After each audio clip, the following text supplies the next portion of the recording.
Hello friends, आज का हमारा टॉपिक है। आज के इस लेक्चर के अंदर एक्सेल का मोस्ट इंपॉर्टेंट टॉपिक हम डिस्कस करने वाले हैं, जो कि हमारा है difference between formula and function in MS Excel. Excel के अंदर हम काफ़ी ज़्यादा कंफ्यूज होते हैं कि फार्मूला टाइप कर रहे हैं या फिर फंक्शन टाइप कर रहे हैं, तो इन दोनों में क्या डिफरेंस होता है, इसकी आज हम बात करने वाले हैं। A formula is created by the user while a function is pre defined and already exist in the application.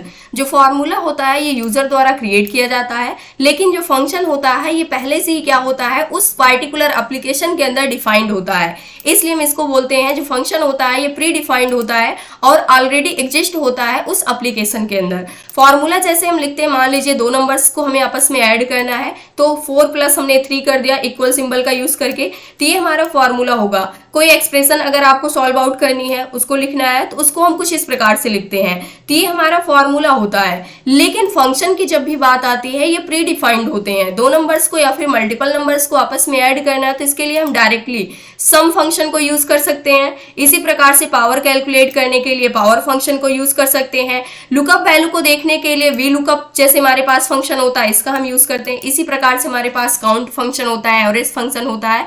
इस प्रकार से काफी सारे हमारे पास क्या होते हैं, एक्सेल के अंदर प्री डिफाइंड फंक्शन होते हैं, जिसकी हेल्प से हम किसी भी पार्टिकुलर टास्क को परफॉर्म कर सकते हैं। इसको एक बार हम एक्सेल के अंदर आकर के टेस्ट भी कर सकते हैं। जैसे यहाँ पर फॉर्मूलाज के अंदर आते हैं, तो यहाँ पर काफी सारे अगर आप देखते हैं तो डेट क्या है, यहाँ पर एक फंक्शन है ना कि फॉर्मूला है। अगर मुझे मान लीजिए दो नंबर्स यहाँ पर दिए गए हैं और आपस में इसका सम करना है, मान लीजिए 2 दिया गया है और यहाँ पर 3 दिया गया है, आपस में इसको ऐड करने के लिए हम इक्वल करेंगे और यहाँ पर इस नंबर को हमने सेलेक्ट कर लिया, प्लस करेंगे, उसके बाद इस नंबर को सिलेक्ट कर लिया, इंटर करेंगे, तो इस प्रकार से ऐड होकर के इसका सम आ चुका है दो नंबर्स का। लेकिन इसी को हम फंक्शन की हेल्प से किस प्रकार से करते हैं, इसके लिए हम इक्वल, उसके बाद सम फंक्शन को लिखेंगे, नंबर 1 2 जो भी हो इसको हम सेलेक्ट करेंगे, रेंज को इंटर करेंगे, तो आप देख सकते हैं सेम रिजल्ट यहाँ पर आ गया है।